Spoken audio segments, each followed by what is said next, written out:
Route 616, your home for all things Marvel main continuity. Welcome back, everybody. This is episode 68 of Route 616. I am back with the regular lineup. The usual suspects, as one might Again. say.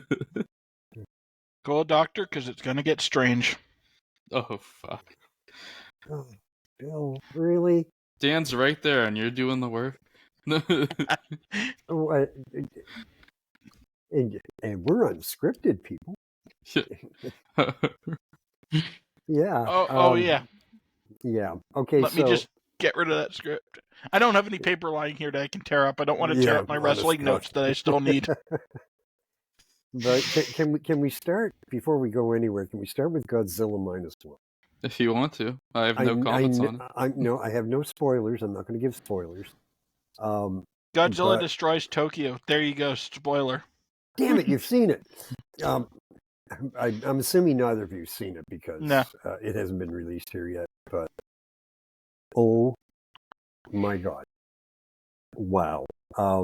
Now, I've been a huge Godzilla fan since I was a little kid. I watched the very first Godzilla movie when I was like 8 or 9 years old. I remember my sister took me to the theater to see it. And I think it was Godzilla and Mothra or something like that. And I thought it was the most incredible thing I'd ever seen. Now, I was only 8 years old. Back then, special effects were men in rubber suits, stuff like that. This was back in the early 60s. And back then, they carved the images into stone tablets and flipped them really fast. And kind of pushed them really fast past you. Right. But it was, you're not going to get me with that one, buddy. Nice try, though. But I loved the Godzilla, the kaiju movies, like that Japanese subgenre. I've loved it. Oh, they are so good. And I mean, even the old cheesy effects somehow work in them. Oh, they do. And to sort of an 8-year-old's eyes, it's very real. And it's fascinating, and it was scary, and it was fun, and it was silly. And as the years went by, Godzilla really became more and more aimed at a younger audience with Jet Jaguar, Baby Godzilla, and all this stuff. Right? It really wasn't meant for a mature audience. It was more just a silly, fun thing. Right? It wasn't. But then they'd periodically break out these like really mature Godzillas in the series. They would occasionally, yeah. But Mecha Godzilla, stuff like that. It was really just for fun. And but I think probably the only one I saw that I never really liked was the first Godzilla versus King Kong. It was just really bad. But when Hollywood got a hold of it back in the late 90s and decided they were going to do it, it was such a disaster. That was good for people who had never seen Godzilla and just enjoyed a kaiju movie. I guess. I hate it. I know plenty of... Yeah, but you had seen Godzilla. I know plenty of people that was their first exposure to Godzilla and they loved it. Okay. And then they saw actual Godzilla and they're like, no, actually that's terrible. But it was just like, big monsters stomping through a city is cool. Yeah, but it was Iguanazilla. Oh yeah, it's not Godzilla. No, it wasn't. But I mean, when they did try and reboot it yet again, they didn't do bad. Like the special effects were definitely far better, like and everything. But it's those still, reboots had some good moments in them. They did, but King of the Monsters. I really enjoyed the Paradrop. Yeah. Sequence. That was one of the coolest things I'd seen in the Godzilla movie. Yeah, the King of the Monsters bit was the King of the Monsters one was good, but not great. Yeah, none of them were as good as the actual Japanese ones, but yeah, and then they had their moments. Yeah, Shin Godzilla came out, and we felt like they were really starting to, the Japanese were trying to sort of get their property back and make a decent film. And then Godzilla -1 showed up, and for a Godzilla fan, a long time Godzilla fan, this is literally the movie that we've been waiting for since we first discovered Godzilla existed. Nice. I'm going to have to watch it. This is the movie that we've been wanting as adults. We got the one we wanted as children. Now they've given us finally an adult Godzilla movie. And it is leaps and bounds better than any other Godzilla movie, first of all. but it's leaps and bounds better than just about anything Hollywood's put out in the last decade. Right? It's incredible. Like everything about it, you can tell they took the time to work on the story. You can tell they understood the property they were working with. They didn't just grab a random, first-time director and throw them into the Marvel universe and say, "Here, direct this blockbuster." Yeah. This was somebody who knew the property, understood the impact it would have on an audience if they did it right, and they went and they did it right. I can't praise it enough. It's definitely the best movie I've seen in a decade. I'm glad to hear that because I've heard mixed reviews of it so far. I've heard some people say it's really, really good, but I've also heard some people say that it's like terrible. Oh, it's mind-blowing. It's mind-blowing. I suspect the people who didn't like it don't like kaiju movies. Yeah. Well, first of all, it's not for the TikTok generation. This is the story in this, the characters, everything is dare I say it this way, is actually serious. He comes. Godzilla is one big badass motherfucker. He's nasty. This is not the Godzilla that has a boxing match with fucking King Kong. Okay, this your mama's Godzilla. This is not your mama's Godzilla. But no, this is Godzilla, as the antagonist. He's no longer a protagonist. They've gotten away from that. They've stepped completely away from anything like that. This is Godzilla being exactly what he was meant to be from the very beginning. The antagonist. He's big, he's bad, and he's mad. And he's going to kill anyone and anything that gets in his way. Definitely. He's big, he's green, and he's jacked. That's what I was going for. I'm definitely going to have to go to that when it hits theaters. Hey, size does matter. I was going to say I would laugh if Bill watches this and we come back in a few weeks and Bill's like, it was fine. Oh, no. You know what? I have every faith. Having heard Dan's review, I expect I'm going to love it. We disagree on some movies, but I don't think we disagree on Godzilla. No, this is the Godzilla movie I have wanted since I was a kid. This is everything that all that Hollywood crap hasn't been. And no disrespect to the actors that worked on it or the people that did these Hollywood versions, they just kept missing the point. And this guy is so on point with this film. When we got the original Godzilla and they kind of inserted Raymond Burr in it, there were moments in that Godzilla film that really touched on Japan as it was in that era, and anybody with any shred of understanding of post-World War II history would understand what Godzilla was and what he signified and what this was really all about. Yeah. And this movie is spot on point. He's that for a Western audience. Yeah. This talks about post-war Japan and what caused Godzilla to exist and what happens and what the people have to deal with and go through. Yeah, because trying to survive. That was the problem with the good Hollywood movies, not the 1999 one. Yeah, they just didn't. The problem with the good Hollywood movies was they couldn't commit to the bit. Like, they started with Godzilla as the antagonist, but they always had to have another kaiju come along and Godzilla fight it, and then Godzilla end up being a misunderstood monster. And people kind of liking Godzilla despite the fact that he rampaged around and destroyed their city. He destroyed the city, killed hundreds of thousands of people. And then he swims off into the sunset and everybody, it's the T-Rex from Jurassic Park effect.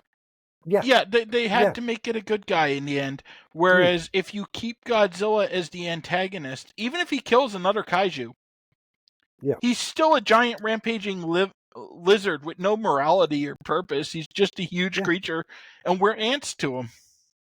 Yep, and trust me, Bill, this is the Godzilla movie that needed to be made for 60, 70 years.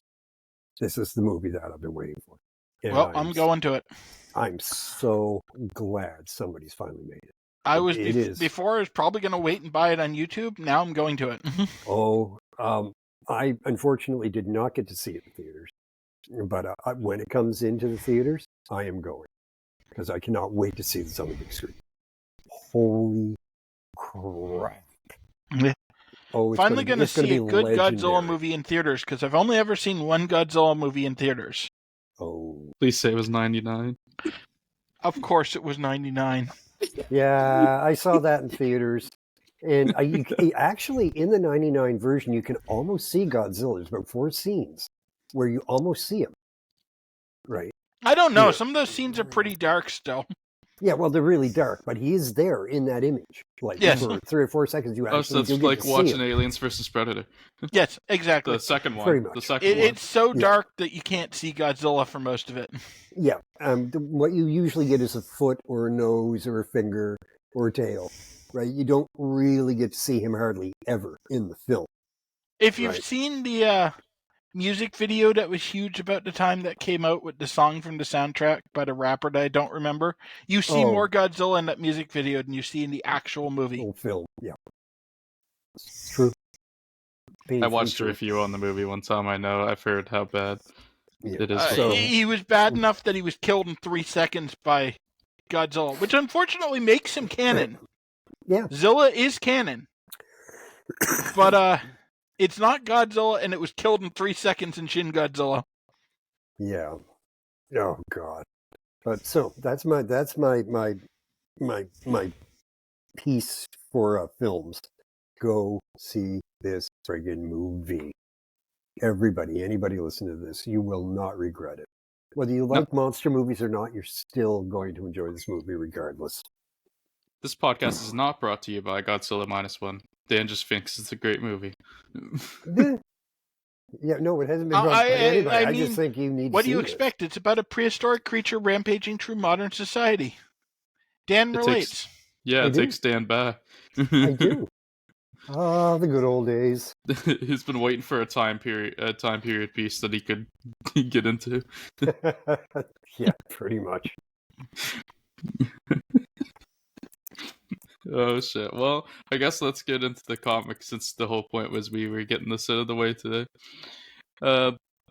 It's all Doctor Strange all the time today. We're gonna go through Strange Tales issues 132 through 137, I think it is. Yeah, it's 137. And we are gonna have some fun, hopefully. So I will start us off with issue 132 B story. This one is titled Face to Face at Last with Baron Mordo. We have Mordo. Stanley and Steve Ditko together here. The cover was done by Jack Kirby and Mike Esposito. This was a February 1965 release date. I don't have a letter for this, but oh well. This is a 10-page story, and I will take this one away. Letterer, I believe, was Artie, but give me a second here. You start doing the review, and I'll look it up while you're doing that, because I have to page through the Torch story. Okay. This is a pretty quick synopsis, so I might get done it before you find out. Returning to New York, Dr. Strange finds that his sanctum is occupied by one of Mordo's minions, disguising himself as another minion of Mordo. I'm one of Mordo's minions, disguised as one of Mordo's minions. Yeah, so he's disguised himself as one of Mordo's minions to get back in the sanctum is what's going on. Dr. Strange gets the drop on his opponent. When he tries to access the Orb of Agamotto, which it isn't actually named yet, but that's what it is, he is shocked to find that it is no longer in its cradle. Detecting Strange's presence, Dormammu infuses Mordo with his mystical might and sends him to battle Strange.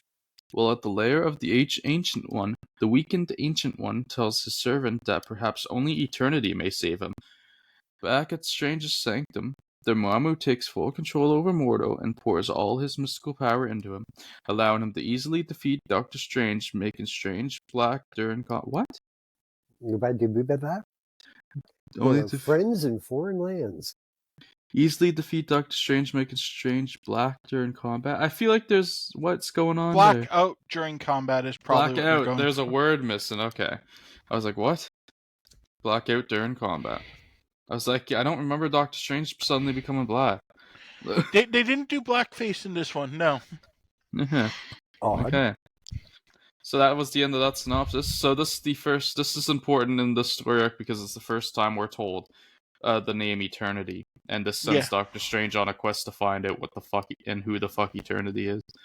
And this was lettered by Artie. I was right. Oh, perfect. I mean, it's a 50-50 shot right now. They only have 2 letterers. Yeah.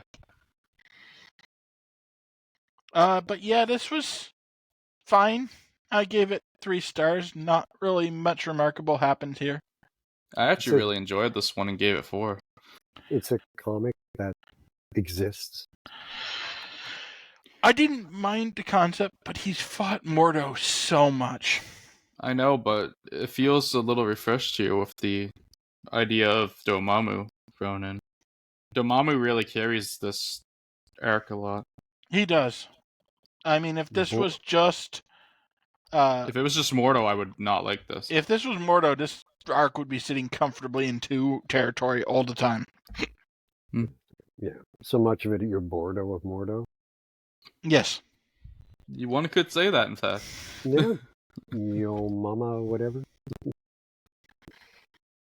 But yeah, I don't really have any particularly standout moments in this arc or anything, or in this comic or anything to call out. It's very much just segments of a larger story, much more than a lot of the other arcs, which are little standalone stories that have a beginning, a middle, and an end, and then just tie together. I just really like how the big 3 are written. I think they're written very logically in this arc, and I just find it's pretty easy and fun read. Oh yeah, I'm not meaning anything bad about that. It's just even the Hulk arc. Every issue was like a little Hulk story where he'd go and fight something, pretty much. Oh yeah, it's just it's segments of one big thing. Whereas this issue we read just now was very much a transitional issue. He got to the Sanctum and he fought with Mordo and he was losing. Yeah. And that's all that really happened. There's not really a moment to call out and be like, yeah, this was really good. It's just part of a larger story that works pretty well as a whole. True. Yeah. This is the highest rated overall one so far, so. Yeah. I mean, it is good. I couldn't go higher than 3 because he's fighting Mordo again, and there's not even a conclusion. Yeah, that's fair. Now we can go from the highest rated one so far to the lowest rated one so far. As we go into issue 133, B story, which is titled A Nameless Land, A Timeless Time. Yes, a pointless story. Quite possibly. You're not terribly wrong there, Dan. It's on the territory. We've got Stan Lee and Steve Ditko, of course. We've got Jack Kirby, Mike Esposito doing the cover once more. Sam Rosen does letters supposedly on this one. March 1965 release date, 10-page story. And I will also take this one. Alrighty. As soon as there it is. Transported to the Dark Dimension, Doctor Strange is reunited with Clea. However, they are attacked and made a prisoner of Shosanna. Oh, yeah. A sorceress who desires to rule the Dark Dimension herself. This is not the right story. It's not? Yeah, it is. Well, it says I'm on the right one. It's not the right story. What the fuck?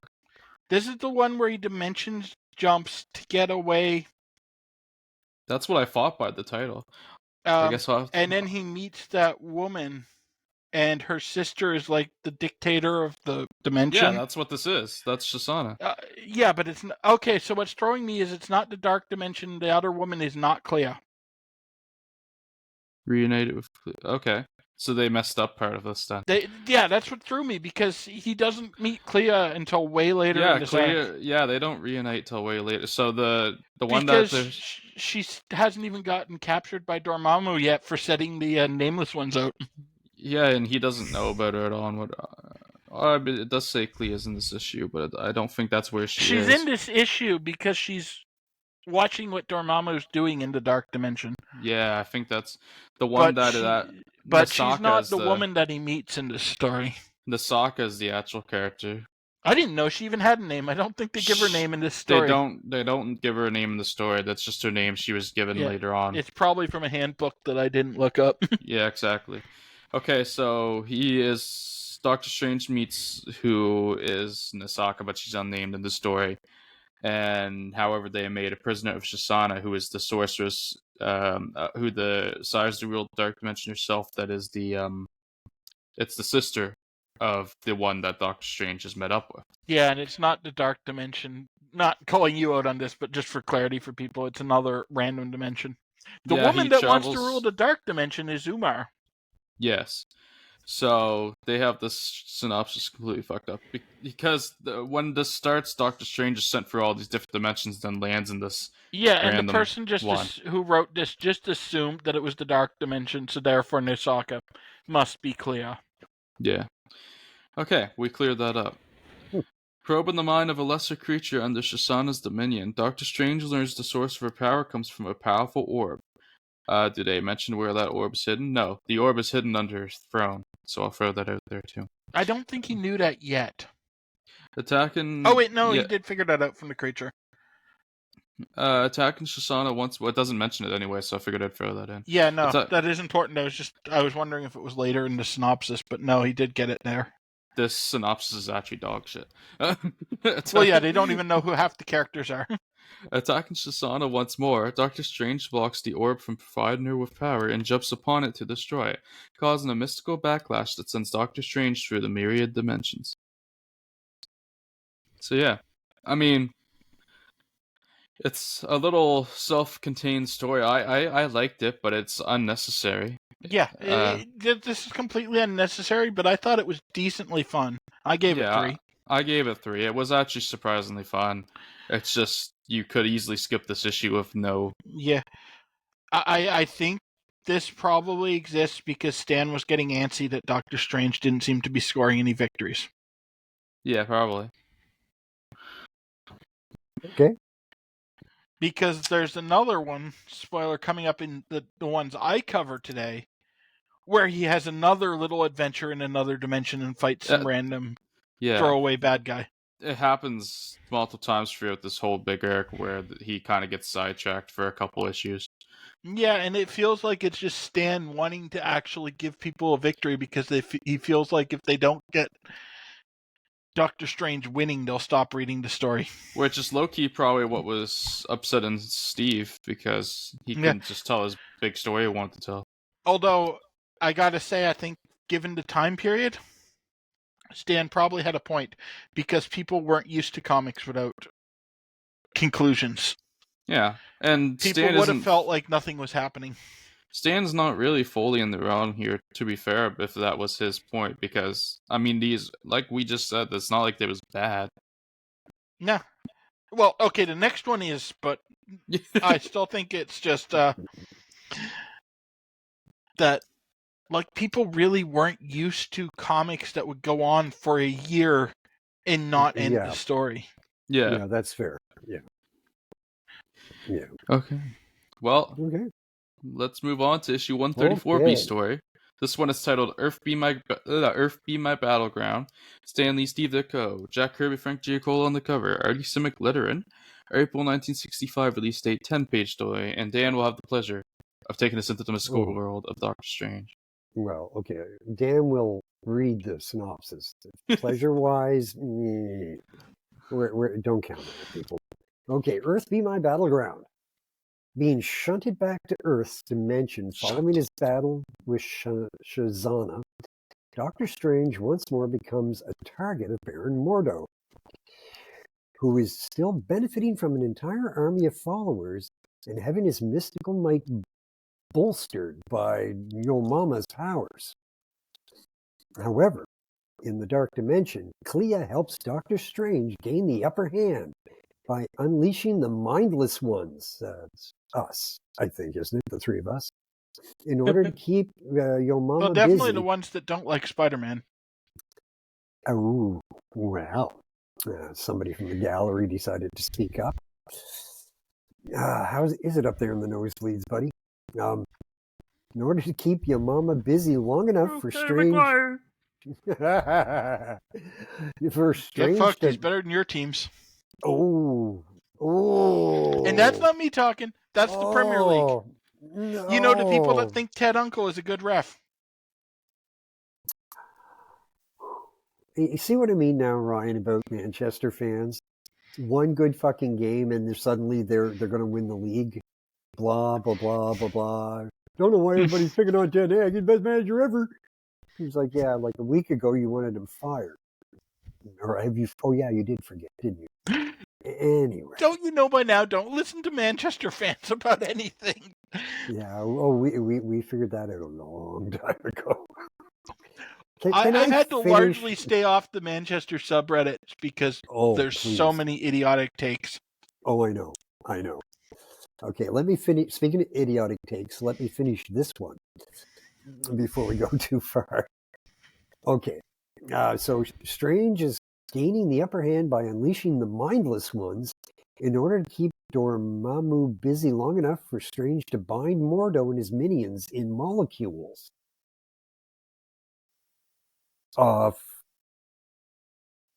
Molecules. Don't worry, Stan doesn't know either. Just make it up. Sure. With Mordo defeated, Doctor Strange returns to the Ancient One and probes his master. Oh, kinky. Oh, his master's mind. To learn that the one entity that may be able to save him is known as Eternity.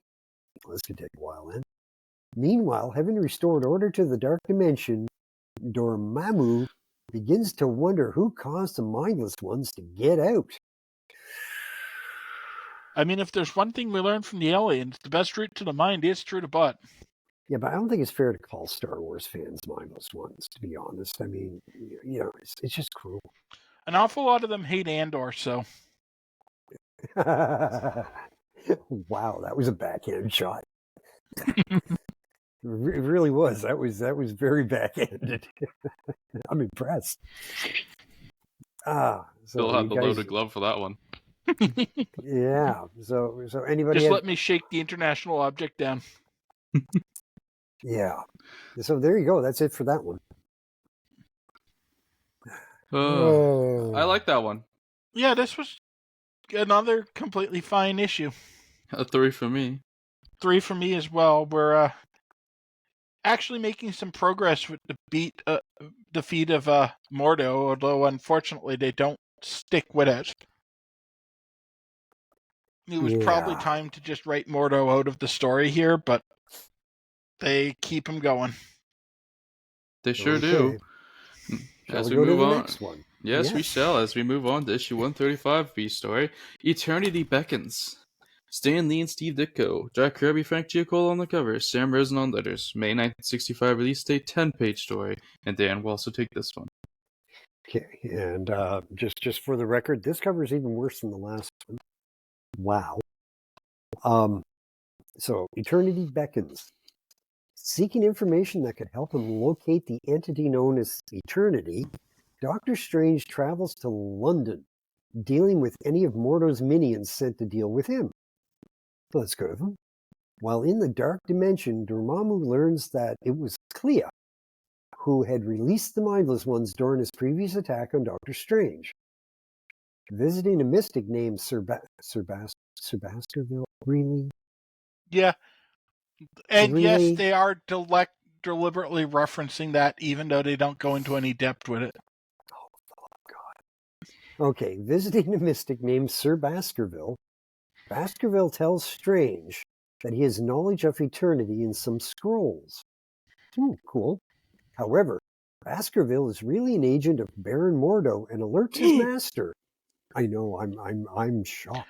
What a shock! With the name of a guy who notoriously was actually behind the goings on. Yeah. Mordo sends out one of his minions to do his bidding. That's what minions are for. I wasn't sure. Channeling I thought they were populating the Facebook posts of boomers. Yeah, they are. That too. But they're doing it. They're doing Mordo's bidding, apparently. Channeling somebody has to do something for him, right? Honest to God. Channeling his mystical powers through him.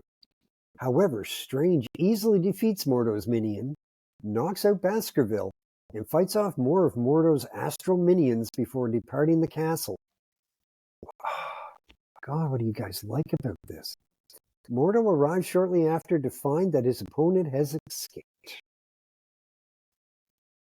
And that's it for that one. It's better than it sounds. I gave this one a 3. It would have to be. This one is a low 3. It's starting to drag. The Baskerville story was another standalone little story they were telling, probably to appease Stan, and it wasn't interesting. No, it just passes for a fine story. They're just threading the water. I still gave it a 3, but they're just threading water here.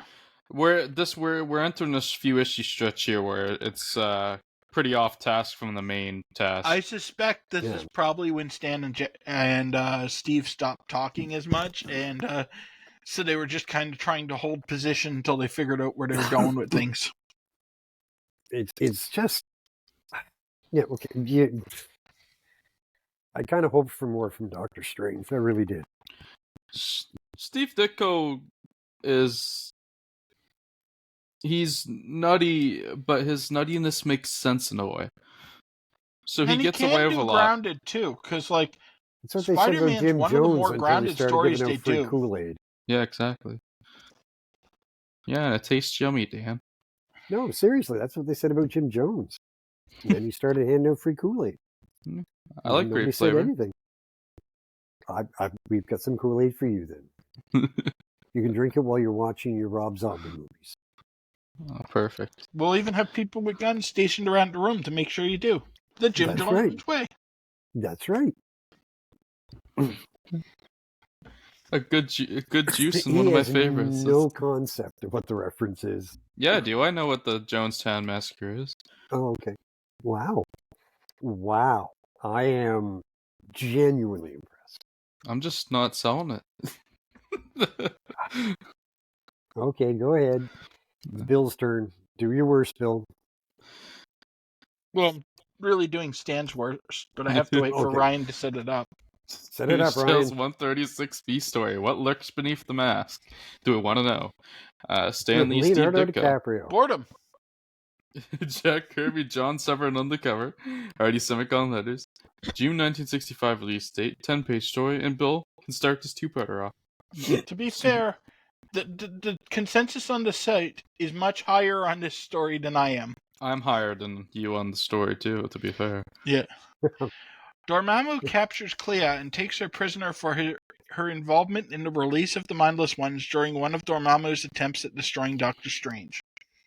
While in the Earth dimension, Doctor Strange continues to seek out information about Eternity while trying to hide from Mordo and his minions. However, with each mystic he visits, Strange finds dead ends. Visiting the aged Genghis, Doctor Strange is given a scroll that is supposed to bring him to Eternity. However, it is the wrong one, and Strange finds himself in a world filled with masks and being bound to a plague. And a being bound to a plague. Okay, I missed a word which makes it make way less sense. Unmasking him, it turns out to be a demon that tricks others into unmasking it so that it can in turn steal their bodies and imprison their spirits. To be clear, at this point the story is still going pretty well. Yeah, no, that's good. Although Doctor Strange falls for his trap, he uses his mental control over his cloak of levitation to make his enemy unmask and free him. He just batters the guy around until the guy becomes convinced that he can't beat Doctor Strange, and he sets him free.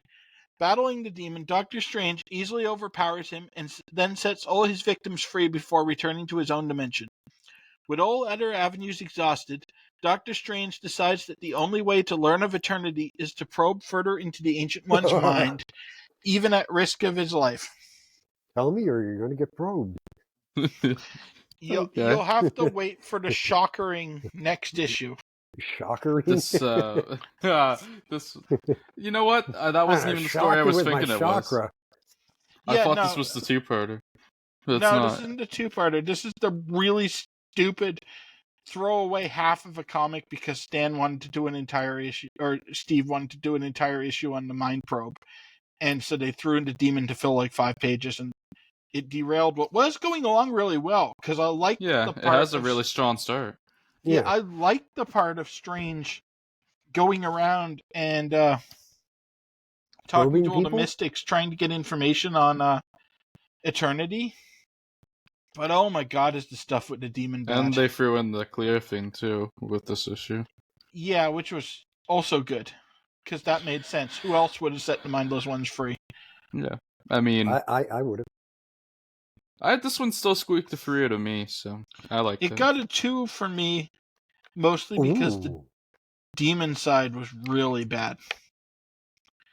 The fact that he beat him just by, like, buffeting him about with the cloak of levitation annoyed the crap out of me.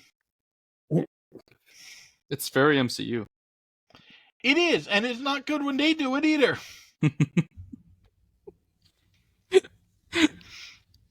At least then it's usually some random goon, not like the main antagonist of the story. The main antagonist of a dimension. Yeah. I hope they don't want to use him again. Anyway. Yeah. I hope they never use him again. I'm curious now. I gotta know. Please be a one-off. No, he does return. Oh god, when do they bring him back? I gotta check this. You've read it. Yeah, but that doesn't mean I remember it. I've read like Champions number 10,000 columns. Champions number 2. It's his only other appearance. He might have just been like a throwaway thing too. He was probably a throwaway reference to Doctor Strange in there. Because, yeah, he's definitely just a reference. Because looking at the synopsis of Champions 2, it's not about him. It's a Pluto story. Anyways, we shall move on and get ready to probe as we go into the last Doctor Strange issue of the week with issue 137, B story. When Meets the Mystic Minds. And we've got Stan Lee, Steve Ditko here, Jack Kirby, John Severin on the cover, Artie Simic on letters, July 1965 release date, 10-page story, and Bill will take us away. Take it away, All right, Bill. buckle in for a long and involved synopsis. Oh, wow. I'm ready. Some of that may not be true. Choosing to probe the mind of the Ancient One to learn the secret location of eternity, Doctor Strange must combat his own master's mystic defenses, barring those who seek to probe his mind. Getting through these defenses after some effort, Doctor Strange is told by his master how to access a doorway to the realm of eternity. Traveling to a lone peak in the mountains, Doctor Strange mystically accesses the doorway with his Eye of Agamotto and travels through it. Baron Mordo arrives on the location just seconds after the portal disappears. That's it. Wow. I'm riveted. Riveted. I like the part where he skull fucked the Ancient One. I mean, mind probed the Ancient One. I hope you did, because that was 8 of the 10 pages. It really was. I actually kind of liked it, though. Like, I liked the commitment to it, to be honest. I was so bored by this one. This was a 2 for me. I gave this a 3. I mean, once again, you're way more in line with the site average than I am. I also read these like all together too, so it helps if you do that. I did this the first time too, but I was trying to judge them as standalone stories, and nothing happens in this story. Absolutely nothing happens. It's 8 pages of him sitting cross-legged, staring at the Ancient One while Steve draws magic effects. Yeah, but I thought it was pretty like logical and shit. Like, it was logical for 2 pages. It just went on way too long. Well, yeah, I mean, obviously Steve wanted to make it a whole big deal because it's. Yeah, it needed to. That's why I was really enjoying it first, and then I lowered my rating because it needed to be more. It was dragging on. Involved for it to go this long. Like, I'm cool with the concept of him cracking into the Master's mind, taking an entire issue, but the art needs to be more dynamic than just him sitting staring cross-legged at the Ancient One with Steve Ditko magic effects drawn around it. Like, he's not moving, the Master's not moving, it's just colors. And I'm probably losing some of the impact by reading it on Marvel Unlimited, where it's been digitally recolored. But possibly. it was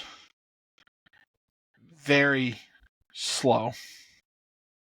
I mean, that's fair enough. I can see where you would get that. I did think it dragged on. I just had a stronger feeling for it at the start. And like I said, you're way more in line with the site average. This has higher than a 3 average. Which it has a strong. To me that it's a good comic. I just didn't like it. Has a strong cliffhanger too. Oh, the cliffhanger is fantastic. Which isn't fully lived up to, but whatever. We're early to mid 60s. No cliffhangers are going to pay off properly. No. Yeah, that's fair. So that was this week's comics. All Doctor, pretty solid lineup, really. Nothing too offensive. Yeah, even the 2 I don't like. I don't like them as standalone comics. As part of this bigger arc, they're fine. Like, they didn't make me want to stop reading or so. It was just, they're definitely the weaker part of this. Oh. My cliffhanger comments might not have been right with this one looking at the next issue, but whatever. Well, yeah. So next week is all Doctor Strange again because, yeah, we have another week and a half of this. So we have issues 138 through 143 next week to cover. And we have a strong start by the looks of it, so that's cool. Yeah, really good. Really good. Really good. I think this is where we enter the strongest stretch of the arc. Oh, definitely.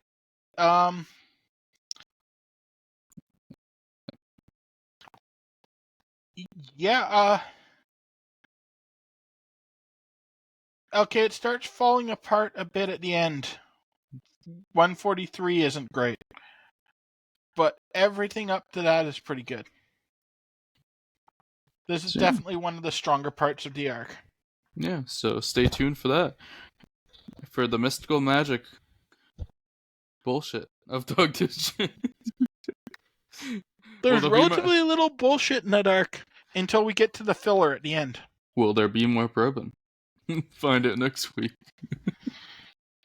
I don't think we see Clea much, so probably not. Dan might like this more when there's more Clea. Yeah, sure. No problem. Clea's an upstanding young lady. Okay. That depends on who's writing her. Oh, shit. Well, I don't know. I'm pretty sure I'm not confusing her with a different... No, it's definitely her that, like, fucked Ben Franklin and then they ran back on it because they got scared of the effects. What the fuck? I'm not going to tell you. You have to read it for yourself, but that is totally a thing that happened. Oh, nice.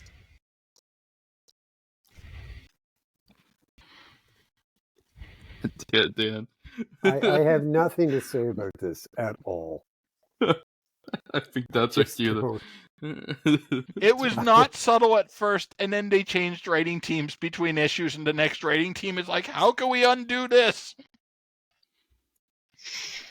Yeah. Well, if you enjoyed this episode, please leave a like, subscribe, comment, even whichever you like to. We're available on Google Podcasts, Apple Podcasts, and, well, Spotify, of course. And if you're on Spotify, click that poll. Let us know why you would let Shoshana rule over you. I was going to go with the Demon of the Mask, but sure. Sure. And signing off, yes, that Ben Franklin. Shoshana was a one-off character, by the way, if for anybody curious. Anyways, that was this week. We'll see you next week, hopefully. And more Doctor Strange shall be upon us. Yeah, have a good one, everyone. See you later, guys.